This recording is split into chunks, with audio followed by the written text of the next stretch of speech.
Hello, everybody, and welcome to the new episode of Game Dev is Not Easy. Today, I have Michael from Tainted Pact Games here with me to talk about his experience as a horror indie game developer. Hi, Michael. How's it going? Hey, Eric. How's it going? Thanks for having me, man. I appreciate it. Yep, absolutely. Been loving your games, especially Flesh Made Fear, right beside you there. Your most recent release. I love that game. Thank you. We'll get to it. So before we move in, let me at least inform the listeners about what this podcast is about. Game Dev is Not Easy is about game development and how difficult it can be and how it can have an effect on your social life, the challenges that it brings, the hardships, the financial problems, and we basically sit down and talk about it. Raw, no PR talk, no nothing, just real talk about game development, and that's what we're gonna do today as well. So before we move on to the specific games that you have made, can you tell us a bit about yourself? Who are you? What games have you made? How many years have you been making games? Your studio? Sure. I'm Michael Cosio. I'm based in Northern California. Been doing game dev now for I think about almost 5 years, but if you count school, probably about 9. Because I got my bachelor's in computer science, and I was doing all kinds of prototype games and stuff like that while I was in school, but I never released any of that stuff. Before that, I was a musician, which is really great because I still get to make a lot of music for my games, which is a huge passion of mine. And it's been an awesome journey so far. Oh yeah. The music's now that you mention it, I was really impressed when I heard that you make your own music, and we'll get to Thank that you. too. So you said that from what you said, I gathered that you studied game development in some form, or Yeah. Well, I mean, it's a computer science degree, so it's more just like programming in general, Yeah.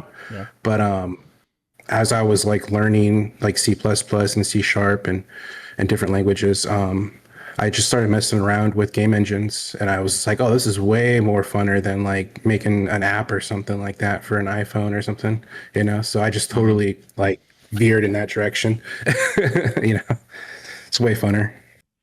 Yeah, I agree. I haven't developed the app or anything, but I agree. Game dev can be fun, even though it's kind of hard sometimes. Because I gathered that you're also a gamer, and just making your own game, playing it, and see people play it. It's a different experience. I've been there too. So, what about your music career then? Have you made anything significant with your music stuff, before being a game dev? I mean, I was in some semi-serious metal bands, they have some releases on smaller labels like Century Media and Nuclear Blast and stuff like that.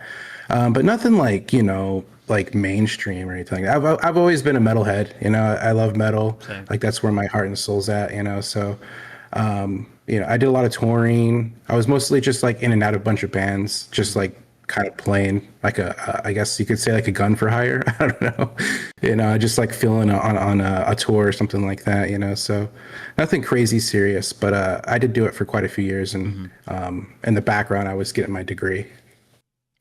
Okay. Well, you had a pretty artistic career then, even before game development.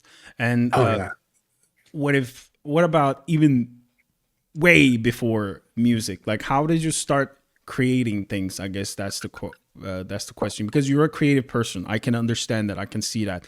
How did it begin? Was it a childhood push back in the day, or was it a revelation that came to you one day? I got to create something. Yeah. There's I always look back on one experience. It wasn't a single experience. It was more like a time frame in my life that really kind of just sparked that that creativity in my head was when I got my hands on Starcraft.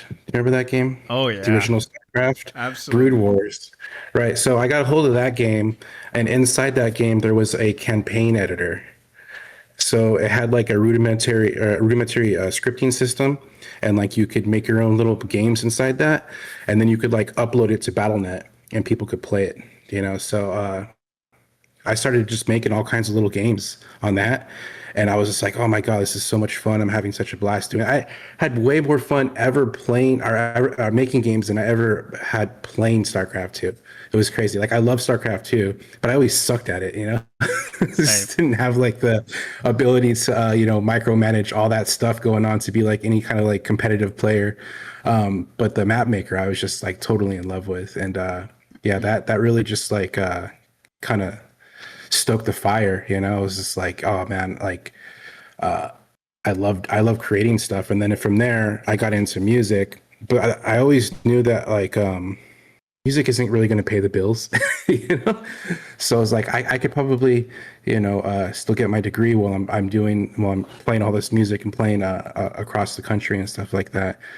So I was always trying to be like responsible about it, because I knew that eventually I was gonna have to like veer into some kind of serious career, and luckily game dev was like perfect for me. So Okay, and I gather from that so you were in music and then it was game day. You didn't do anything else in between, right?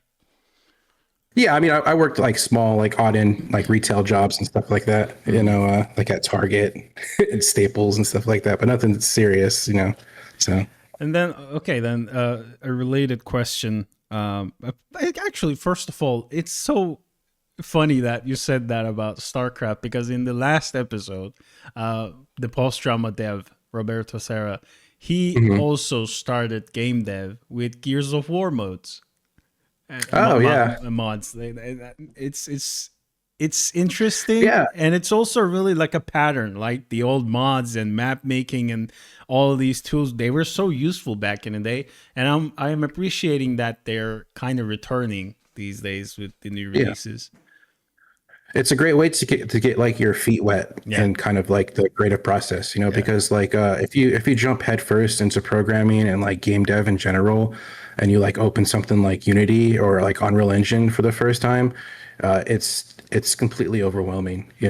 Yeah. So just having like any kind of like experience before that, even if it's like making mods or making campaign maps for StarCraft, it really kind of like introduces you to the process of what Hmm.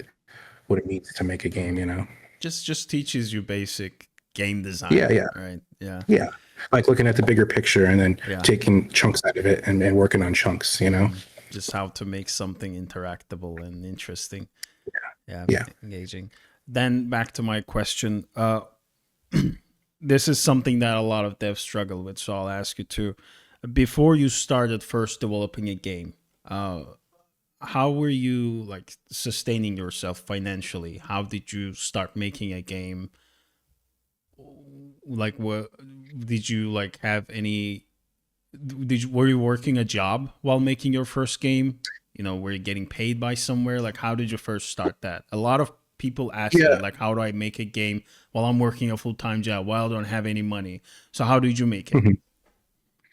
Um, it was just like a slow transition process of working like just a normal job, like a normal 9 to 5. Like I worked at Staples for like I think it was like 2.5 years, and during that time, like I was developing, like I would say my first like serious published game, Stuff for the Night, Hmm. during that whole time. But then I realized at some point that like if I wanted to take it seriously, that I was just gonna have to like try to save every penny I can, quit my job, and then just focus on it full time. Because like if I was just gonna work on it here and there and stuff like that, it was gonna take me like years and years to finish a game. And I just wanted to like transition into that much more quickly. So I was Hmm. like, okay, I gotta have to make a decision here. Do I want to just kind of be part-time game dev and just do it for fun, or do I want to like really kind of take it seriously and take that plunge? So what I did is I saved up a bunch of money, like a year's worth, and then I just quit my job and then I just was like, okay, here we go, you know. And then Works. It luckily, like works.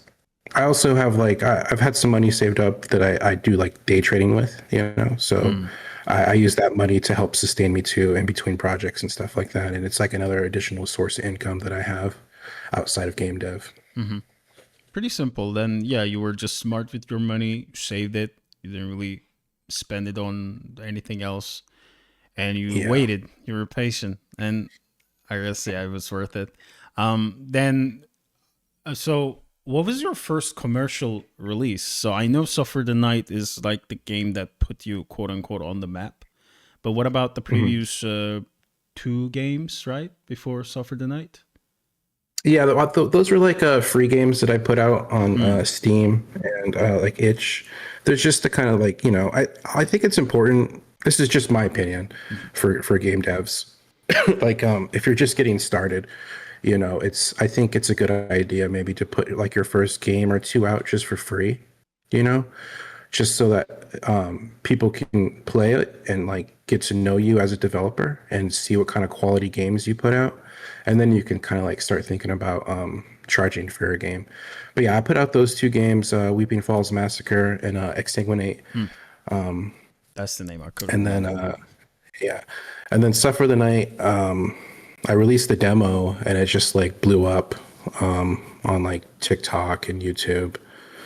And then a publisher reached out to me, and I started working with them, and I've been working with them ever since. Yeah, I was actually talking to them the other day. They messaged me after I posted about Fleshmade Fear.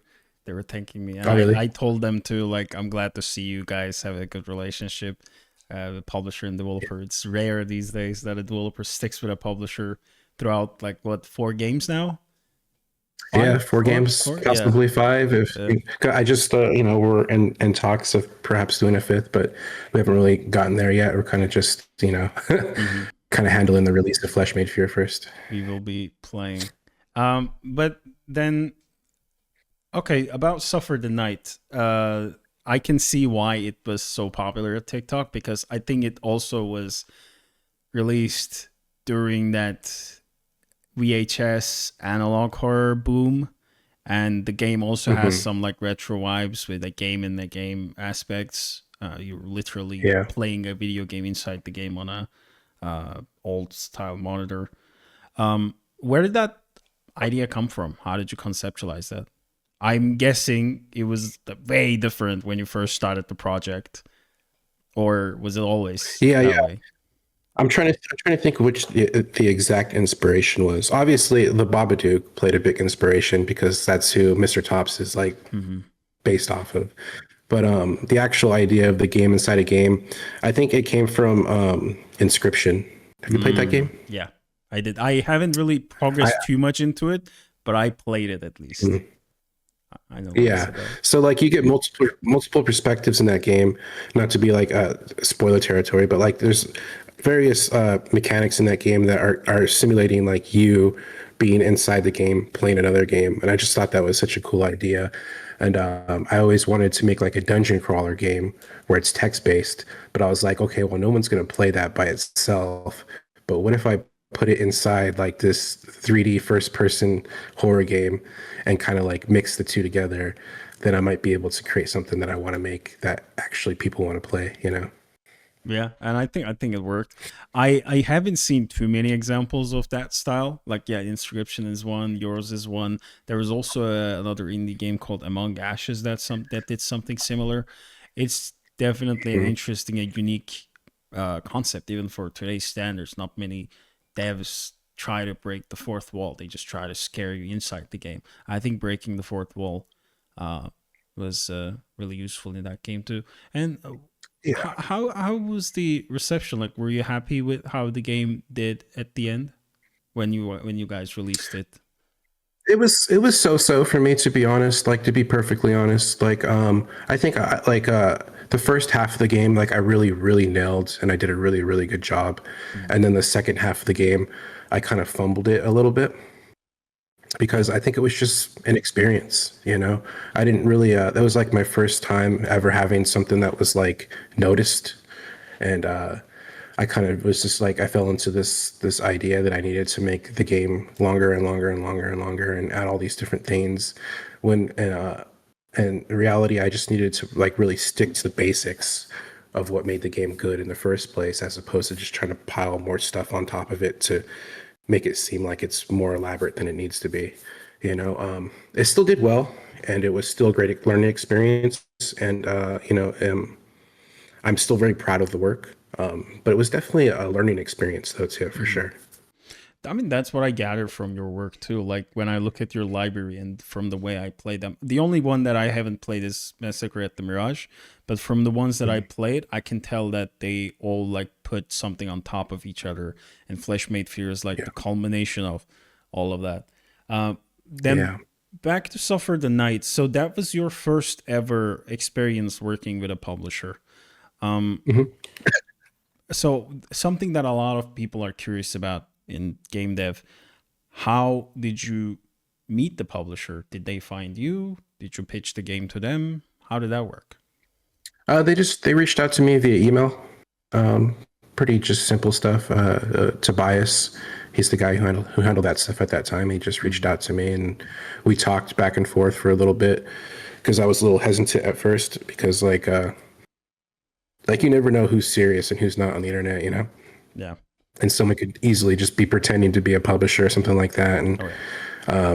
it's always scary to kind of just like hand over your work and your baby to somebody or a company that you don't know. And you're kind of just like, okay, well, I'm signing over everything to you guys. So please don't crash and burn or anything like that or ruin my project. But yeah, I mean, they just reached out via email and that was it. Just start talking.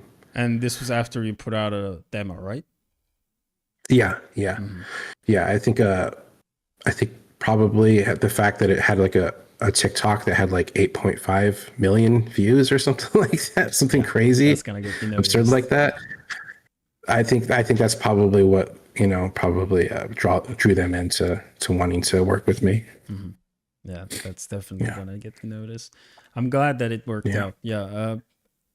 Because yeah, these days you either have to pitch your game to a bunch of publishers or wait for that magical message that you're gonna get to Yeah, it's from a definitely publisher. like even from a couple of years ago, it seems like the indie scene is getting much more competitive. You know, Oh yeah. just even thinking maybe like even like 2 or 3 years ago compared to what it is now, it's like it's constantly growing and more people are getting into it. So Hmm. it's definitely harder and harder to get established and like start building an audience and stuff like that. Yeah.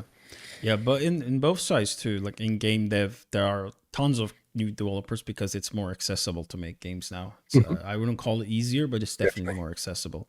But the same thing is happening Yeah. with publishers too. There's just so many publishers now. You can just go open up a company and call the publisher and get a couple of cheap games to publish. You can just do that too. It's definitely really Yeah. competitive, and I'm glad that you Yeah. found a good partnership. That's good. Yeah. Assemble's great. They're really nice people. I love Mhm. working with them. It's Yeah. also interesting. Like I could kind of get how nervous you might have been because their portfolio don't really have too many horror games. I had a look and Yeah. they're not really like a Yeah. horror publisher. I don't even know if they have any other horror games. I think they might have like some horror adjacent games, Hmm. that might have some like Lovecraftian themes and stuff like that. Yeah.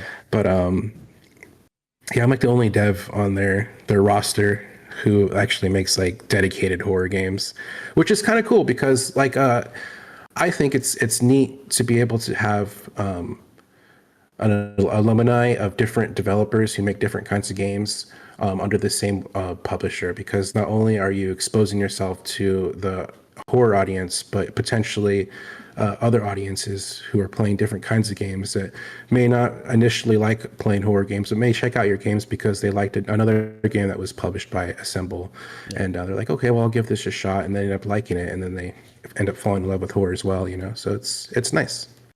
And what engine did you use to make your games? I'm guessing you used the Working same on Real engine. Engine. Unreal. Okay. For all of Yeah, them? yeah, yeah. Okay. Even Flesh Made Fear. Yeah. I'll get to that too, but before that, then okay, moving on to then kind of to Oakheart, a Terra at Oakheart.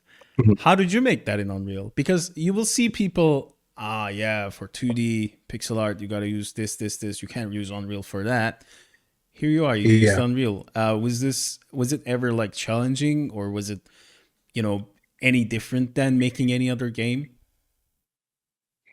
It was definitely at first I was like, how am I going to do this? But then like it was also a lot of fun because it was like, okay, I feel like I'm learning so much right now, as opposed to kind of just like treading my wheels and making something that like I feel comfortable with. It was very enlightening trying to figure out how to create this 2D game inside this 3D engine. Luckily, there is like some basic framework for like sprites and tile sets and stuff like that built into the engine. So you have a starting point, you know, but there's definitely a lot of things that I had to figure out how to do that aren't necessarily the easiest things to do in Unreal Engine compared to like Godot or like Unity Mhm. that have like tool sets already prepared for stuff like that, you know. But in the end, it was just, you know, I was totally fine with it because it's just it's just another tool in the toolbox, you know. Yeah. So it was fun. And then what was the reason behind the sudden shift from Suffer the Night to Oakheart? That's like a big shift in perspectives and Yeah, yeah, graphics. Like, where yeah. did that come from? I don't know. I really love playing around with different styles. Mm, Like all my games, I try to tried to do different things as far as like perspectives or styles, art styles, and stuff like that. And I always really wanted to make a pixel horror game, you know. And there was a few other games that I saw, like Happy Hill Homicide, which was really dope. And I was like, okay, that's really awesome. And I love the theme, I love the vibe, I love the setting, and it's just something I really wanted to try to do. And I'd gone with like a really serious tone on Set for the Night. And I was like, okay, I want to do something really campy and goofy and funny, but still have a horror theme, which was like, you know, 80s slasher vibe with like aliens mixed into it pretty much, you know? yeah. And that's pretty much what Tarot card is. So it's just something I wanted to do. Yeah, I was really surprised because at first it starts like a regular horror game. You play your characters, you have the slasher, and then I'm talking about the demo, and then it ends with the, you know, thing in the basement. That I was Yeah. like, oh, wait a minute, okay, I like where this is going. That was an interesting play on your part, and I think it just made the entire game just more interesting. The premise more interesting. Just more. Right, It right. was now more than just a slasher shtick. You know, it was something Exactly. bigger than that. I thought Yeah. it worked well. I'm guessing a lot of your inspirations were from like the slasher movies, right? Oh yeah. Mm, I love horror movies. But I generally love like the classic 80s and early 90s kind of slasher movies the most. Like those are my favorites. yeah. Like Nightmare on Elm Street, Hellraiser, Friday the 13th, Halloween, stuff like that, you know. It's just stuff I grew up with. Mhm. How did you juggle the tone then? So you said you wanted to add some camp, but the game still had some kind of like a horror, like a kind of serious tone as well in some parts, like you when you were trying to establish the horror. How did you like juggle that? Because I feel like that's not something easy to really balance, especially people our age, you know, the millennial kids. They usually go for some cringy humor in some games and Yeah. media, and your game didn't have that. Like, how did you balance that? I'm getting that you don't have too much experience in like world building. I'm talking about like studying it actually.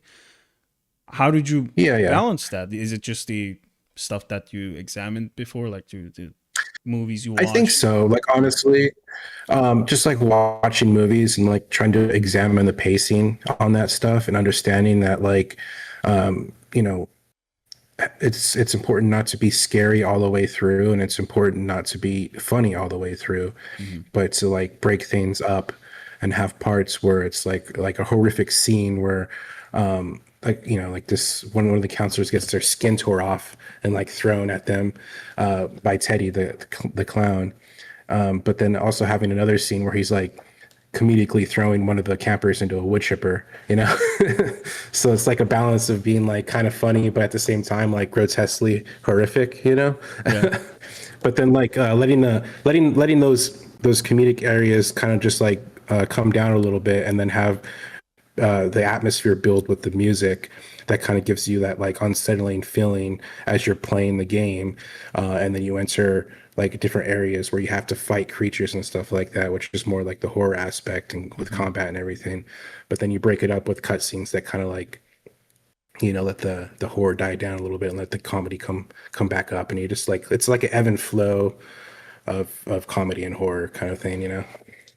And I think for a game of that caliber, and I'm talking about the visual style here, I think Oakheart did well, right? Were you happy with the Yeah. sales afterwards? Yeah. Hmm. I thought, yeah, I Yeah, thought it, it did better than Hmm. it did better than Start for the Night. So Yeah. that was the goal. Mhm. So Yeah. It's definitely tells a lot in today's age when realism and graphics and hyperrealism and everything takes the stage. It's good that people like that game and its style and it resonated with them. It yeah, actually gives yeah. me hope. Um, then slowly shifting to Massacre at the Mirage, the one that I haven't Okay. played yet, but I know about it, Yes. and I know that it's a game where you're working in a movie theater and then you get being Hmm. stalked by the clown thing. Yeah. Where did that come from? Like I know mundane task horror games are getting popular, have been getting popular in the past few years. You're Hmm. working at a cafe, restaurant, you're doing this, that, and then you're getting stalked by something. It's Yeah. Were you just like, oh yeah, I'm gonna make another one of those, or did you always have this idea in your head? Um, that idea literally just came out of like me watching the Terrifier movies. I don't know if you've seen those. Absolutely, yeah. But yeah, I was just like, I want to make that into a game. That's all it came from. Like I literally started as like a Terrifier fan game, and then I was like, okay, well, it's getting like a lot of hype. The demo was getting a lot of hype. Like Queso played it and everything like Yeah, that. I remember. And I was like, okay, well, I want to make this into a full game, and I need to figure out how to make the branding not be exactly like Terrifier so that I don't get sued. But it's pretty much Terrifier the game. It is. But yeah, I did a lot of. I mean, like that game, I literally just wanted to give the player the experience of playing like a 2 hour horror movie. Like just like I didn't want to focus on like any kind of crazy mechanics, no combat, no like like crazy puzzles or anything like that. I was just like I want it to be like an interactive movie. Hmm. Where you go from one perspective to another, and it's literally just like you're playing characters as they're being killed in a horror movie, and then ultimately it leads to a massacre at the Mirage. No, I think it's a great premise. I personally like those types of games where you're doing a mundane task and then the horror thing happens, because you will probably agree that it is very important in horror games to make the player feel comfortable first. Give them a task to do, just something random and mundane to do, and keep them busy, Mhm. make them feel safe, and then start the terror. Was that Right, right. how would you if you were to give an advice to a game dev, because I think that's a lot of them face that problem, just creating that safety first and then striking them with the horror. How do you create the safety, the cozy atmosphere? Even I would go ahead and call it cozy because you're working, you're on popcorns, serving people. How do you create that first before the horror? Um, I think it's just like for me, it was just the idea of trying to, like I said before, like breaking up Mm. the scary parts of the game and then allowing those players to feel comfortable again and then scaring them. But like I don't know, just like I'm thinking of like the story and the pace of the game, like when I'm like designing stuff, especially like narratives, I'm like thinking, okay, well, I don't want it to be turned up to like 10 or 11 the entire time. So how can I break that up? How can I, bring it down in tone and actually make the player feel comfortable or even forget they're playing a horror game for a minute, and then I'll add funny things.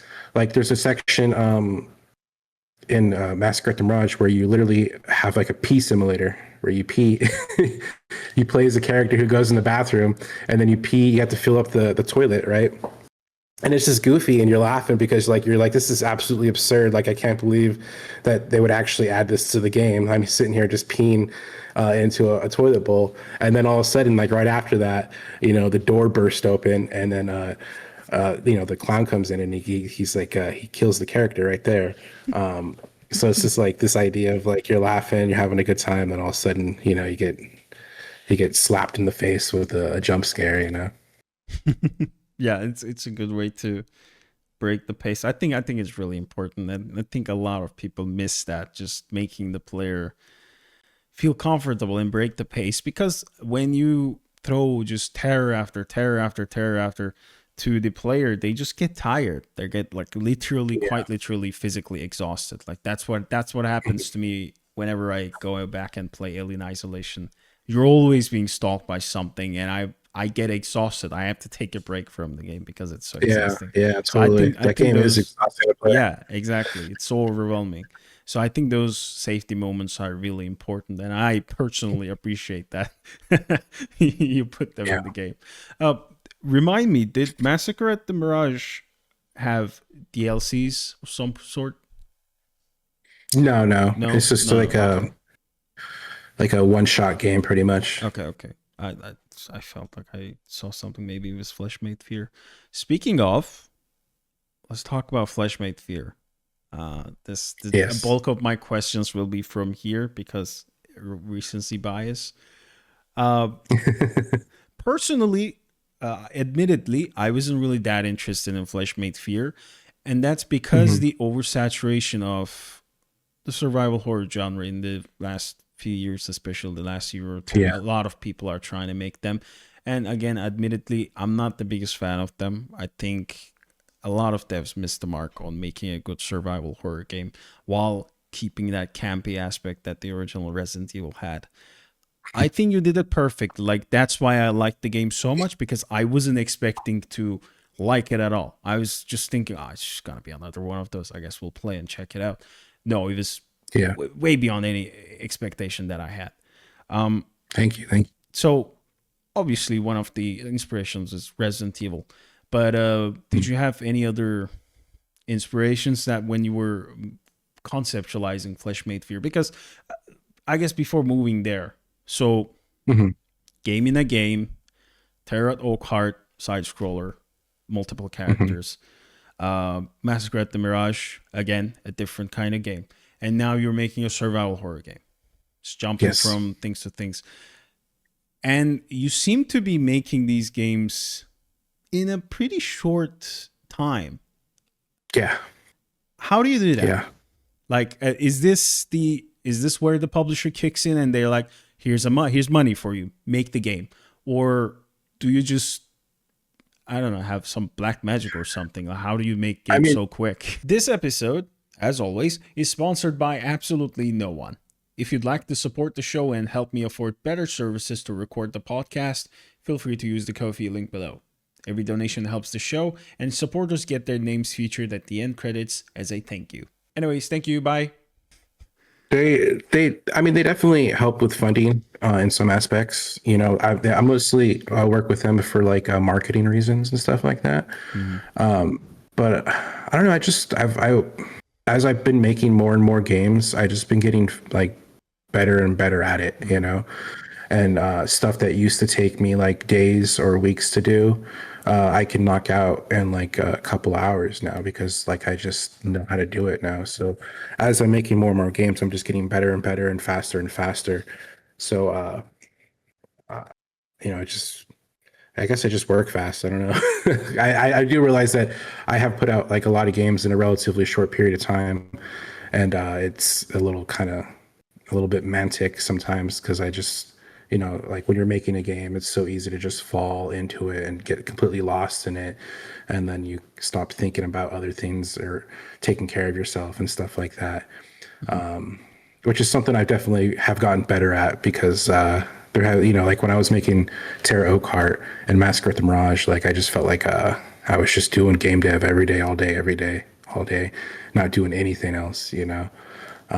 But with Massacre, I'm not Massacre at the Mirage, but with Flesh Made Fear, it was definitely like the last time that I really wanted to be as manic as it was because I gave myself a specific time to do it, and it got really hectic there for a bit. But then towards the end, I was like, okay, I'm going to get really better at just giving myself a set amount of hours to work a day, set number of days to work a week, and the rest of the time, I'm going to go do other stuff and take care of myself and be happy, you know? And did you stick with that? Yeah, That yeah, work? totally. I've been sticking to that for quite a few months now, and it's definitely been getting a lot better for sure. Good. That, yeah, I was gonna ask that. That was gonna be my first next question. I see burnout is a big problem in game dev. You just keep making games. You have literally nothing else to do. That's your job. You don't even want to play games. And when you play games, you look at them from a game dev perspective, and you don't even properly Mhm. enjoy them. So I think, yeah, it is important to find that balance. So was that the so how did you make that decision? Like how did it come to that, like that you were like, okay, you know what, I'm gonna stop and give myself like some time, specific days and Yeah, time? Like what triggered that? I think it was like after the demo came out for Flesh Made Fear. You know, I was talking to a couple of people from the publisher, and we were going back and forth, and I was really feeling it. I was just feeling like the pressure of trying, and like the game was doing really well as far as like wish lists and everything like that. Better than anything I had ever imagined with any of my games in the past. So I was like, oh my God, like I have to make sure I make this game the best possible game it can be. And I had already set a time frame. So I felt like, oh my God, how am I going to do this within this time and get it out by Halloween? And after the demo came out and everything, and I was talking with the publisher, and there was like a day where I was just like, oh, like I don't want to talk to anybody. Don't talk to me for a while. Like I just need to focus on the game and work on it. And then like I realized it's like, man, I'm becoming like miserable while I'm making this game. It's supposed to be a fun and enjoyable experience. Like I'm making my dream game. I've always wanted to make something like Resident Evil. That was like ever since I got into game dev, I was like, this is exactly the kind of game I want to make, and I am making it, and I'm not feeling happy about it, you know. So I took a step back and I was like, okay, how can I improve my situation? And then that's when I came up with the idea to section off a certain amount of time during the day where I'm just going to work on the game. And if I finish everything I need to finish by that time, that's good. And if I don't, then I'm stopping anyways, you know? And then section off a number of days and then just try to do other things in my life, like play music or exercise or go out and eat, spend time with family and stuff like that. And just, yeah, it's been getting a lot better since then for sure. Good. I'm glad. Yeah, but that's always the one advice that I always give game devs whenever they reach out and voice like burnout concerns. Yeah, yeah. You have to It's take a definitely break. Yeah. you do. It's like if you're just starting off and like you know, you're making your first couple of games and stuff like that, I can totally see how you could fall into that and not feel too lost in it. But like after you've made quite a few games and Mm. you know, you're trying to live a normal life on top of that, you definitely have to figure out another situation where, you know, you're being a responsible adult about it. Yeah, because at the end of the day, work is all what I Yeah. always say. Game dev is also work. Just like how you're not hopefully working 7 days, 24 hours, you shouldn't do game dev Mhm. in the same way. You have to take Totally. this, and it's great that you had that moment of clarity yourself, because for a lot of people they have to hear it from other people, like, hey, you got to take your break. You were like strong enough to tell that to yourself, and I think that's admirable. I think. Yeah. At the end of the day, like it's like you said, like I'm lucky enough to do what I love for a living, but at the end of the day, it's still a job, and you need to treat it like a job, you Yeah. know. And if you don't, then you're going to just burn yourself out, and you're going to be miserable, and it's not going to feel like something you love anymore, and it's going to turn into feeling like a crappy job that you don't like, you know. Yeah, I witnessed numerous times. They burn themselves out. They release the game doesn't do too well, and then they just quit because they're like, okay, I spent so much time and Yeah. effort on this, and now it's not doing well. We gotta take a break, because taking a break is also going to improve the game. I know that doesn't make sense too much when you first hear it, but it actually does. Yeah. When you work with Yeah. clarity, you make better decisions, and your game becomes better too. We can see it Totally. from Flesh Made Fear. See, Yeah, uh, I think it's important to take a step back, you know, because you may come back with an idea that you never would have thought of, that you could totally implement into the game. That you know, if you would have just kept working and working and working, you probably would have never had that idea, and it never would have popped in your head. And you know, that could have been like the one idea that really set your game aside and apart from others. take breaks, play other games, watch movies, absorb ideas from, or just enjoy them. Exactly. Exactly. All right, back to Flesh Made Fear and inspiration. So yeah, Resident Evil. I think you nailed that. I can like clearly see Resident Evil, even if you didn't have the nods and the costumes and everything. I would still say, okay, this is a Resident Evil that's taking place in a town and then ending at the Spencer Mansion. Even the guy, what was it, Carl or someone who looks like Wesker? Oh, Cole. Oh, Cole. Forgot his name. It wasn't. The guy who I think. looks like Wesker. Oh, Zach. Zach, there you Yes. go. There you go. There you go. Yeah. Even that was like a proper nod. What were the other inspirations, if there were any, or were you just like, I'm gonna make my own Resident Evil? There's definitely like a huge Reanimator vibe going on in that game. I don't know if you've seen that movie, Reanimator. I know Like yeah, like that is it's a huge inspiration for the game. It's like this mad scientist. It's based on an H.P. Lovecraft story, but he develops this serum that like brings people back from the dead.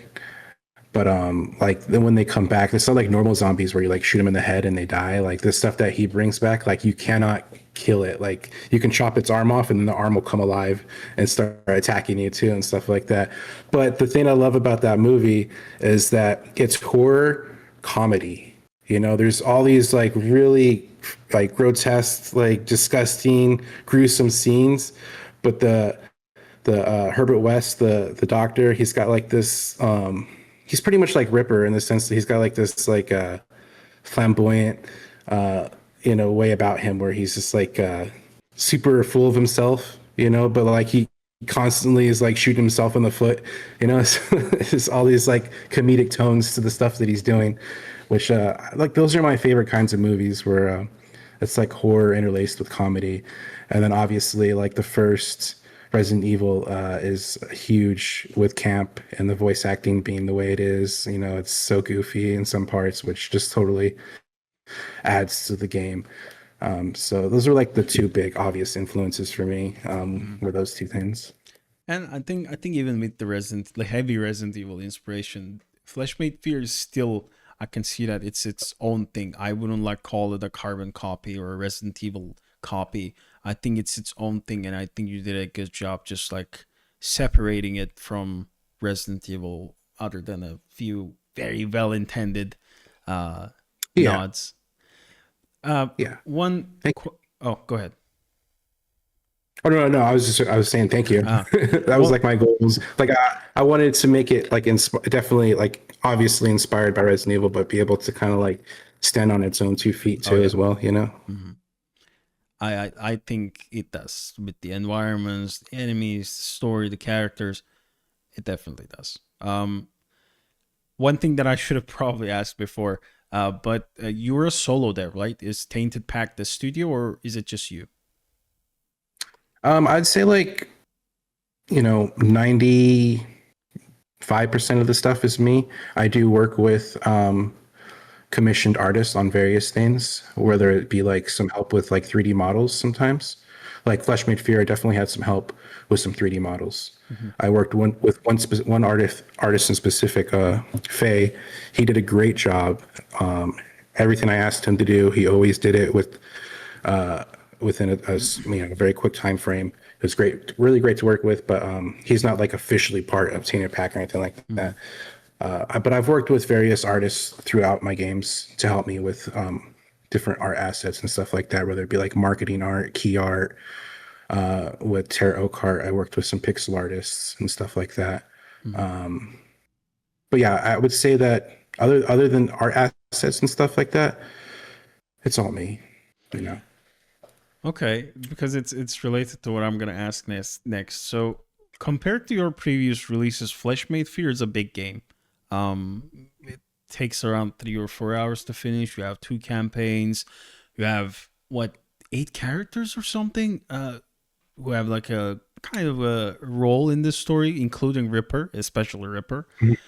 What I was gonna ask, like, how much of this work have you done yourself? You made the music, you obviously Mhm. developed the game. What about narration and all those tapes that you find? Like, were you also responsible with writing the entire thing?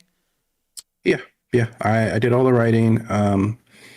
I did all the music, all the programming, all the level design. I did like maybe like 50 to 60% of the 3D models. A lot of the texturing work I did too. Um,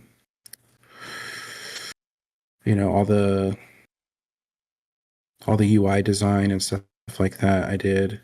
Um, yeah, just about most of the game. Mm-hmm. When I'm writing and stuff though, I kind of cheat, like I write like a line of dialogue or something like that, and then I'll take it over to Grammarly and I'll be like, hey Grammarly, can you make sure that I'm not like fucking this up terribly as far as grammar goes, and then it'll run it through its grammar check, Mm-hmm. and then I'll ask it. I'll be like, okay, can you give me a couple different ways I could possibly write this? And then it'll give me a couple of different options, and then I'll take my line and then a couple different suggestions, and I'll kind of just like mash them together if I think if there's some stuff that's better than what I wrote, and I'll kind of just make like a final version based upon what I wrote plus what the suggestions are, which is kind of just like having like a thesaurus or something like that on hand, but it's Grammarly, so. Honestly, I wouldn't call it cheating. I think it's a good way of using, which I'm assuming they're using AI based Yeah, yeah, solutions. yeah. I It's think definitely some like AI generation uh, going on there. I think that's a good way of doing it. Like, you write your own thing, you give it to it, and you're like, make it better, please. Just Yeah, make it yeah. sound better. Make sure that it sounds understandable. I think that I Right. wouldn't say call it cheating. It's just a new tool that Yeah, you have. exactly. And at the end of the day, like the most important thing to me is like having correct grammar. Yeah. That's the main reason why I use it. It's like because like my English writing is like my grammar is terrible. Same. Like I could write something, but then like my grammar, as far as like where to put punctuation and stuff like that, is absolutely terrible. And my Same. spelling isn't very good either. Hmm. So I definitely use it for that No, the I get mostly. it. But yeah. I've been using the Grammarly extension for a couple of years now. It's helped me a Oh, I lot. love it. Yeah. Yeah, I'm so glad that like I actually bought it too, because like not only does it help me when I'm writing stuff for my games, but just like anywhere that I'm working online, it'll correct my shit for me too. It's great. Yeah. Yeah. Yeah.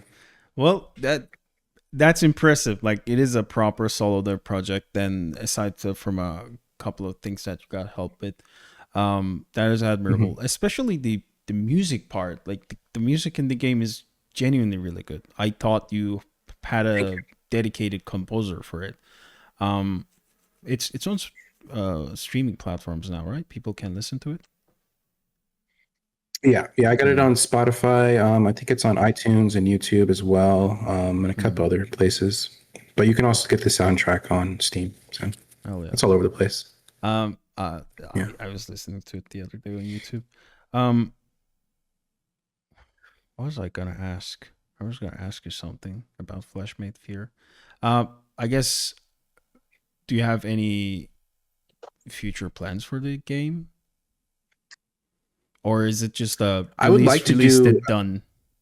Like, I honestly, I would like to do one DLC for it, where you play as Ripper as he's trying to escape Rotwood. You know, Yes, could to kind of please. like set up a sequel because that at the end of the game, like you find out he spoiler alert, but he's not dead.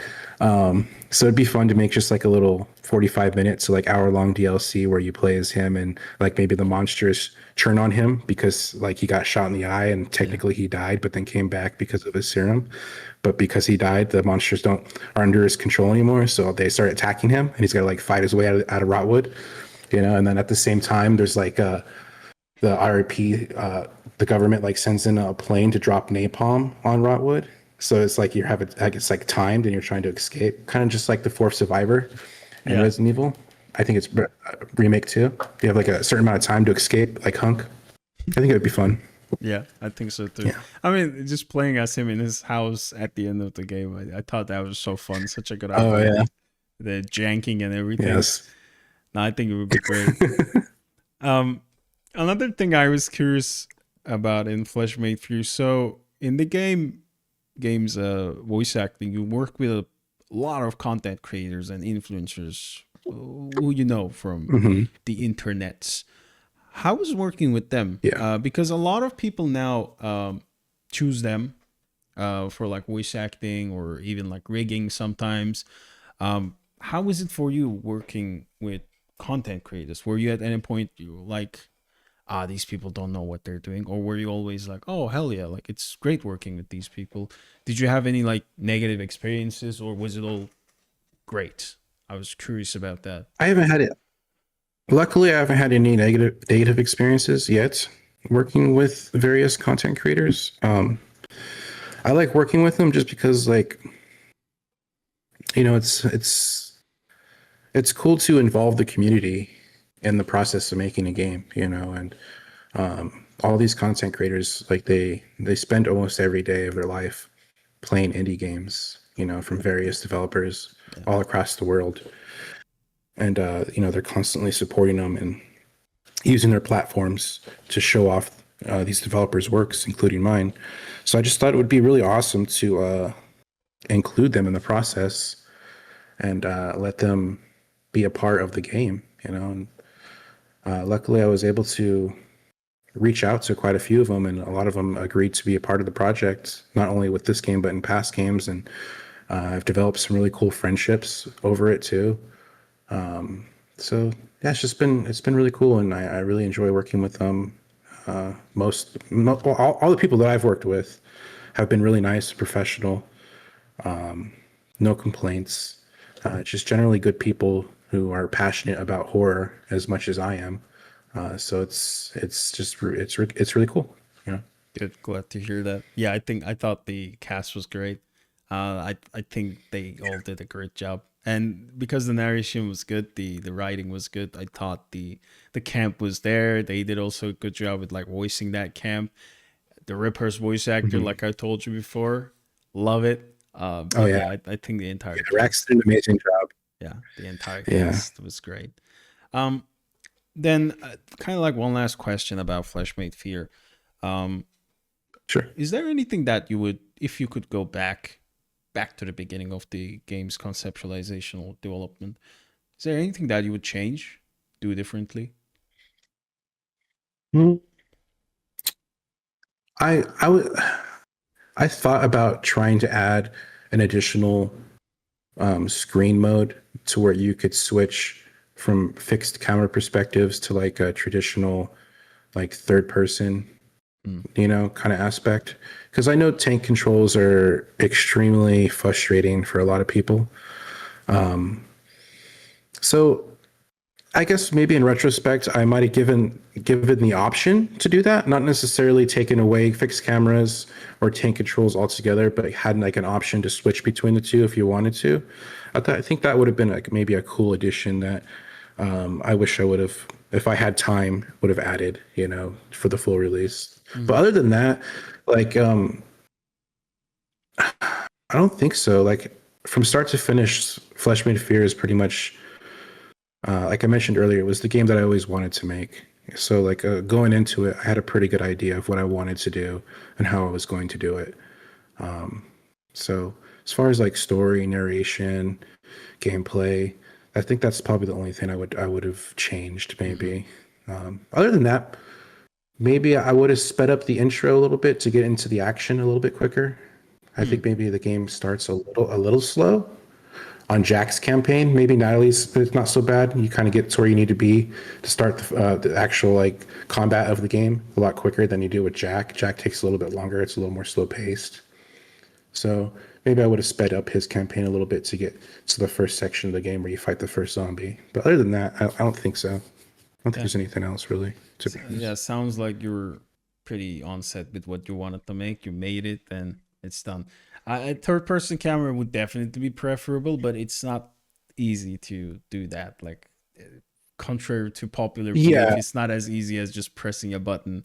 You have to no, no. polish the entire game around that camera to make sure that Yeah, it you're looks pretty good. much making your games at that point Yeah. because, like, in order to optimize the game, like, everything outside the camera, this is just like pure game dev stuff, but like anything that's not being seen by the camera has to be removed, you know? Yeah. So if you're changing the perspective, that would kind of break the illusion of a lot of things. So I would have to approach the game from the start with the idea of having two perspectives like that and create the game according to that so that there wouldn't be anything that's like, you like look over here and all of a sudden there's nothing there because there's nothing that needs to be there because you never see it.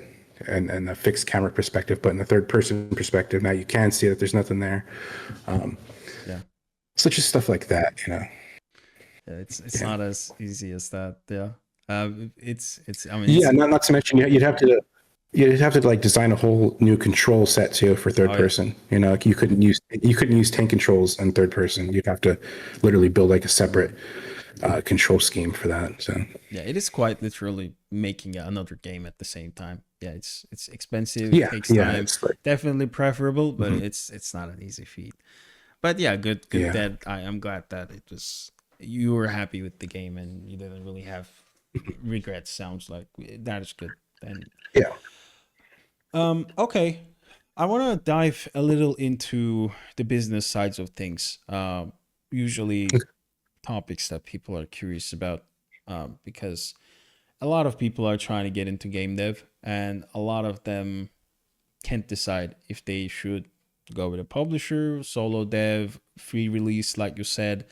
Um, what would you say for someone who is just going into development? They don't know anything about game dev. They have this great idea, and they want to start making that into a game. How do they start? What do they do? I guess it really depends on the kind of game.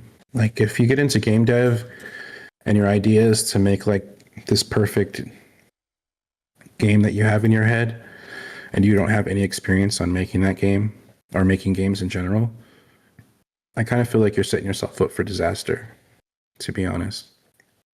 Because um, there's so much that goes into making a game other than just like coming up with a cool idea and a couple of cool mechanics and stuff like that. There's so much more to it than that.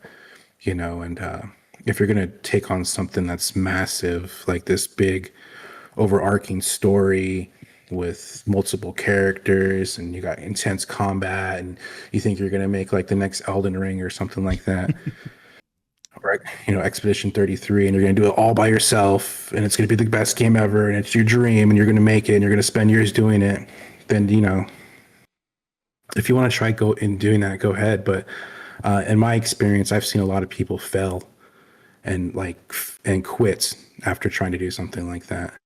you know. Hmm. So my advice would be to keep things in scope, start small, get some games out, simple games, short games, get them out, get them under your belt, understand the process of making a game from start to finish, releasing it, and just shipping games. That's just getting those first few games out will help you immensely as far as experience and confidence, and allow you to approach something larger and make something larger, because you would have that experience and that confidence because you've already released a couple of games that are Hmm. smaller in scope and scale.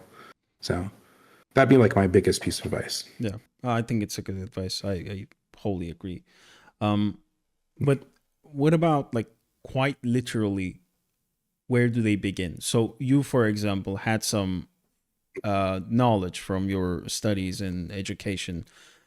How does somebody with no former info on game dev, how do they begin? What should they do in your opinion? Well, if you're not planning on like going to school for it or anything like that, I mean, you could literally go on like YouTube. I know there's a couple of great sites that have like game dev courses from start to finish, where they'll teach you how to build a prototype of various games from start to finish. But YouTube, like I said, is a great option. You can find tons of tutorials on how to make very simple games or simple mechanics. That's a great place to start. But that's only after you feel comfortable with whatever engine you choose. I think the most important thing to do first is pick an engine that you think you want to work in. There's Yeah. so many different options out there these days. So that's the most important thing. Is the first thing you want to do is pick the right engine you want to work in, and then from there learn the engine the best you can, as far as like where things are and the UI, how to use certain tools, how to import assets, stuff like that. Just basic knowledge of the engine, and then from there jump into some tutorials on how to make basic game mechanics. I think first person is a good place to start, because you don't really have to work with animations, because you don't have to see your body or anything like that. Mm. You can literally just be a floating capsule, so you can start with simple mechanics like interaction with various objects and things like that. Just simple coding to teach you the basics and the fundamentals of moving around in a 3D space and interacting with objects in that space. Mm. Good advice. Yeah. Um, that's what I always say too. And hearing from you kind of validated it again. It's YouTube, man. It's for free. The tutorials that are out there, they're usually really good. You don't really have to pay anything because they're already getting paid by YouTube with the AdSense and everything. So it's already free. It's out there. You just go and look for it. And I think, yeah, like selecting your engine is scary because you're kind of like locking yourself into learning that thing. Uh, Yeah. but you're also not locked into it forever. You could just try it, see how it is, and then choose something else. And on that note, I want to ask you, since you are an Unreal user, um, Hmm. Unreal has the blueprint system, right? Yes. Which means that you can make a game without knowing any coding at all. Coding is the thing that scares a bunch of people, including myself, right? Hmm. I'm old. I can't learn coding. I mean, I can Yeah. probably, but it would take a long time, and I don't have the time for it. So blueprints is a good alternative. Do you use Yeah. blueprints? Oh yeah, definitely. I use Yeah. them all the time. It's great. Like, and like it's still programming. Like in its essence, like you're defining variables, you're creating functions, you're doing statements, all kinds of different things that you would do normally when you're scripting in C++. You're making logic and everything. It's just you're doing it with nodes instead of actually typing it out. Mm-hmm. But in its essence, it's still programming. Mm-hmm. It's just done visually, because a lot of people, they look at a wall of text, which is code, and they're just like, I have no idea what this is or how to use it or anything like that. So if you have visual script, it's just way easier to visualize what you're doing. So I love the blueprint system. I understand that there's some like purists out there who would be like, oh, they'll stub their nose at you because like you use blueprints and stuff like that. But like whatever. Like if you're shipping games and you're making games, like that's all that matters at the end of the day. How you get from point A to point B doesn't matter as long as you get from point A to point B, and you ship Mm-hmm. a game. That's the important thing. That's all that matters at the end of the day. So So yeah, I think blueprints are great. then would you say somebody without any coding knowledge can make a proper full game with the blueprint system? Oh yeah, Yeah. for sure, 100%. There's plenty of devs out there who do that. I don't think I used any actual code in stuff for the night or Massacre at the Mirage. I think it's all blueprints. Pretty sure. Mm. So yeah, you could totally make a game for blueprints. Yeah. Um, and it'll work. It'll run fine. It'll work fine as long as your code and blueprints is solid and you don't have a bunch of errors or problems or memory leaks and stuff like that, which you can still create inside blueprints. You should be fine. No issues. There we have it. Living proof blueprints work. Yeah, that was the sentiment in the previous episode too. I asked a similar question, and yeah, blueprints are. I think it's a great system, and it makes Unreal so much easier to use, at least for me and Yeah, a it's lot of much more people that I know. accessible. Yeah, yeah. It's just Yeah. something visual that you literally drag around and connect to each other, and it kind of teaches you like how that logic works, just making games in a sense. And I think it also kind of makes learning coding easier too. Like you kind of get the logic, and then I guess if you Yeah. want to really go and learn coding, I can see that it would even make it better because you're learning that logic, like how game making works. Literally, if this happens, then this happens. Just you just like line them up and make sure that they trigger each other. Yeah, I could totally see somebody starting with scripting and being able to move into like C++ or something along those lines much easier than if you were to just like dive headfirst into Visual Studios and try to learn C++ by itself, you know. Yeah, So it's a great tool, and anybody who thinks otherwise is just they don't know what they're talking about. agreed. Then going a little back to publisher then. So you were happy with Assemble, and then the question is about that. What makes, in your opinion, what makes a good developer publisher partnership? Why do you like them? I think creative freedom is probably the most important thing. Just being able to make and do whatever I like and not have to worry about any constraints or anything like that. And I also think just working with pleasant people Mm-hmm. is probably another big aspect. Um, to be honest, like I haven't worked with any other publisher, so I really couldn't give you like a comparison of like what a bad publisher would be like. I just know that the relationship that I've had with Assemble has been, it's been very, very good business partnership. So um, yeah, just just being able to make whatever I want when I want to, and not have to worry about trying to fit into like some kind of narrative that they want or anything like that is great. Mm-hmm. Good. My next question was gonna be related to that. So looking at your looking at your portfolio, I can see that you're making games about things that you're passionate about, like your love for horror, music, horror games, Artie the Clown. Uh, how, what about like balancing that passion with the Steam realities? Like you could always make a quote unquote friend swap game and make a lot of money, right? I guess Yeah. like you could try to do that, but you're choosing to chase the passion.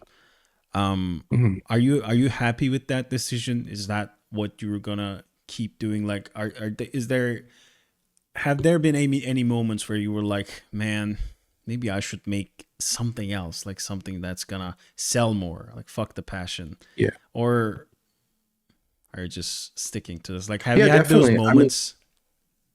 yeah, yeah, I've definitely had moments like that where, especially like when you see a game that looks pretty low effort and it's doing really well, you know, it can get a little disheartening, but at the same time, it's like I try not to focus on stuff like that. Mm, I try to make what I want to make, and luckily enough, like the games that I make, they do well enough to allow me to keep making more games mm, like that. And every game is doing better and better and better. So, you know, as long as that keeps happening, then I'll keep making the games that I want to make. But I've definitely have thought the idea has popped in my head like, well, what if I just make like a quick little like you said, like a friend slop game or an anomaly game or something like that that takes me like a month or two to make, and I could just cash in on that and everything. mhm. Um, but I don't really see myself doing that. Honestly, it's not really. I mean, you know, it's nice to make more money. Who doesn't? Who's going to say no to more money, right? You know. But at the end of the day, like, I just want to make games that I want to make, and as long as they keep being as successful as they. I mean, none of my games are like breakout smash hits, but you know, they do well enough, which is well enough for me. You know, so that's all that really Yeah. matters to me. And I think they have identity, and to me that's more important than anything else. Like whenever, even when I see a capsule art for any of your games, I can just tell that they're from you. And I think just like establishing that brand identity is important than Yeah, making a breakout game, making a lot of money. That money is probably gonna run out at one point, and after that you're gonna have to right, make another game. So, and you don't right, have and then that you're gonna brand have that identity. pressure. Yeah.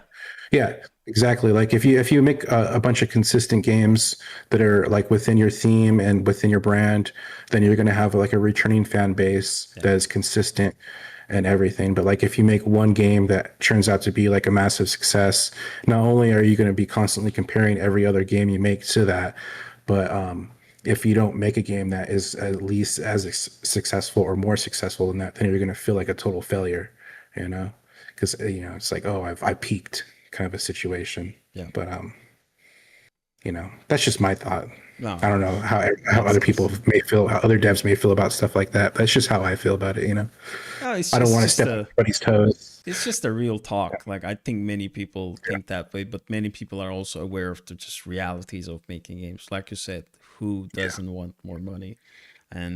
Yeah, And like I'm totally happy with being like, you know, comfortably where I'm in, like I'm making enough money to live comfortably and to like make the next game. Like that's good enough for me. Like I mhm, don't need to be like a millionaire, quadrillionaire, whatever, you know, as long as I from can, like as long as I can keep making what I'm passionate about, I'm good. yes, exactly. Yeah, I like that. I always think the same way. But that's not to say like if I do develop a game and it does really successful and it has like a cool game mechanic that people really like that would also be awesome too, you know. Yeah. I have no qualms against that.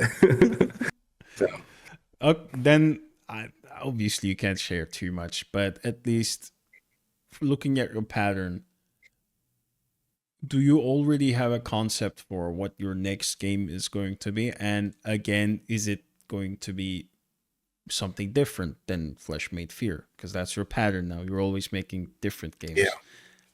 Do you already have something conceptualized?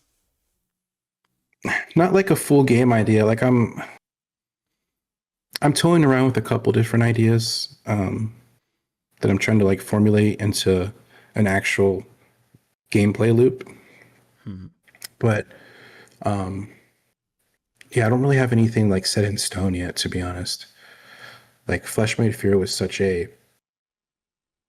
task to make, you know, that I really didn't think too much into the future after it, you know. So now that it's done and I can kind of just like put it on the shelf and be like, okay, what do I do next? You know, I'm kind of in that transition period where I'm trying to figure out what my next game's going to be. Like I am working with some other people on a project that is in development now that isn't really like a Tainted Pact game that's like one of my games, Hmm. which is going to be like a nice fun project to do as like an in between. But as far as like my next project goes, I haven't really settled on anything yet, but I do have some ideas. Whatever it will be, we will be playing. It's good to, I think it's good to have a break. Just Yeah. look at fan interactions. Do people like the games? Watch some streams, which you already do. Mhm. Um, yeah, I think it's a good idea to just explore ideas. Well, Yeah. whatever it I is. like to let ideas sit too, you know, just kind of Yeah, like fester in my brain a little bit and just you know try to figure out uh I some think I cool think mechanics based around that. Yeah. I think it's a good way to do that, because if you're still thinking about a concept or mechanics after a certain time, then that means okay, you really want to do that. Because a lot of ideas just die in our heads, right? With time, you think about something, oh, that's really cool, and then 2 weeks later, you're like, maybe not. I don't really feel that too much. So I think waiting also helps there. Yeah. Yeah. Definitely. And Yeah. it's a good thing to take a break between projects too. You know, you don't want to like In my experience, I have done that in the past where I literally go from like one project directly into the next with like no break. But like I said, I'm trying to live my life a little bit different these days. Yeah. Well, then I guess my last question about Tainted Pact and you as a developer, speaking of like living life in a certain way, social media, marketing, all that jazz. Luckily, you have a publisher that does that stuff for you most of the time, but you are still a creator, an artist who makes these things and puts them out there. And there's good feedback, there's bad feedback. How do you dealt and how do you actively deal with just attention, right? Criticism Mhm. or just fanfare. Does it like affect you in any way, or do you just don't mind it? I think at first it did, you know, like when Stuff for the Night came out and it was getting some like bad reviews, like I was really affected by it, you know, and it was like, oh man, like what do I do now? And like, do I even want to make another game? Or like, is game dev over? Was this a bad choice for a career and stuff like that? But like this is like, I don't know, like my like sixth game by now. You know, so at this point, like I understand that like you have to separate yourself from that stuff. Like it's okay to read feedback. It's okay to read positive and negative reviews and take that stuff in as feedback and make changes to your project if you think it's appropriate or if it's something you can do. You know, but I think the most important thing is not to take it personal. You Mm. know, because if you do, then you're just gonna like the if you're going to take something like that personal, like the internet's not for you. You know, you have to separate yourself from that reality, like real life, who you are, what you're doing, from what people say online. Because people are nasty online. There's just nasty people online, like, and you can't let that stuff affect you. Because if you do, then you're just going to be living in a world of misery. You know, so Yeah, yeah. Good that it doesn't affect you as much. Because I know from experience, a lot of devs whenever they release a game, they're like, uh, live in the review page of Steam. Even games that we release, like I work at Critical Reflex, and even our developers sometimes, whenever we release something, they're like, "Oh shit, okay, here are the reviews," and I always tell them, don't look at reviews. You don't have to do yeah, that. We're yeah. doing that for you. Like, don't worry about that. You don't have to look at reviews. It's not gonna change anything. You can look at Mm. them like next week. I mean, people still look Yeah. because you're just curious about what people think about your game. But it's At definitely. the end of the day, Hmm. no, go ahead, Chris. Sorry. I was just gonna say it definitely puts some mental strain on your head. Yeah, and at the end of the day, I think also as long as like the majority of the people like your games, that's all that matters. You know, Yeah, it's like you're not going to make everybody happy. There's always going to be people who are going to shit on you no matter what. You know, you could make the most perfect game in the world and they'll still find something wrong with it just because like, you know, they're miserable fucks. But like, you know, if you're getting like you know, like 80 above 80% on your review score, like you're golden, you're good. Like yeah. you made a good game, you know? Better than most, So like absolutely. exactly, you know. So as long as you're living in that range, like I wouldn't even worry about what reviews are saying. Like read them if you want, but don't take them to heart. You know, Yeah, just read them and that's it. good advice. Good advice. Well, that's gonna be it for my questions. So what are you gonna do next? I mean, obviously you're gonna keep making games. You said you're working on that project with other people. Where should people follow you? What should people look forward to? What is next for Tainted Pact in the near future? Um, I would look for a game, maybe a smaller game, like a little fun comedy horror game, like around next year, like mid next year. But like my next big project probably won't be till after that. Hmm. You could find me on Twitter. You can find me on Blue Sky, Instagram, Steam, all those places as Tainted Pack Games. And yeah, other than that, you know, just I hope everybody has good holidays. December's right around the corner. Oh yeah. And I Can't don't wait. know who celebrates Christmas and whatnot, but like if you do, I hope you have good holidays. You know, I'll be having a nice holiday with the family, which Yep. I'm looking forward to. Yep. You should absolutely have a great holiday too.